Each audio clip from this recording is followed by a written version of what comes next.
Alhamdulillah wassalatu wassalamu ala sayyidina Muhammad wa ala alihi wa sahbihi ajma'in amma ba'd. Pemirsa yang dimuliakan oleh Allah Subhanahu wa taala.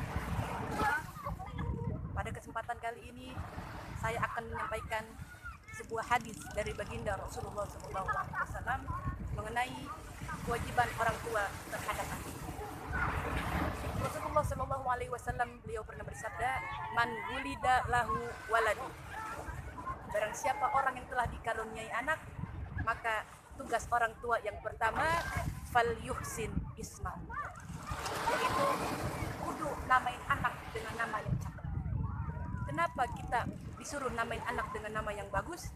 Karena nanti di hari kiamat nama-nama kita dan nama-nama orang tua akan dipanggil. Maka dengan itu perindahlah nama.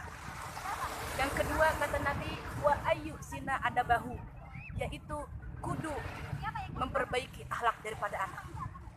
Anak artinya kita kudu bisa mendidik anak. Karena ada anak yang soleh, ada anak yang salah. Anak yang salah akan menjatuhkan, akan menyengsarakan orang tuanya di dunia dan di akhirat, dan anak yang soleh yang akan mengangkat derajat orang tuanya di dunia dan di akhirat. Dan yang ketiga kata Nabi, wa in balagha falyuzawwijuhu. Yang ketiga kata Nabi, kalau anak udah balik maka dinikahi. Cari jodoh yang cakep kata Nabi, limaliha, lijamaliha, linasabiha, waliliha.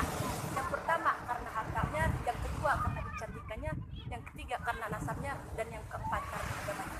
Kita ambil yang paling baik. Mudah-mudahan dengan hadis ini kita semua para orang tua dan para calon orang tua bisa mendidik anak dengan sebaik-baiknya. Karena anak merupakan amanah daripada Allah Subhanahu wa taala. Al-Faqirah min rahmatillah nur hikmah, Pantai Sambolo 1, Banten, bertepatan pada tanggal 26 Januari 2020. Sampai berjumpa. Assalamualaikum warahmatullahi wabarakatuh.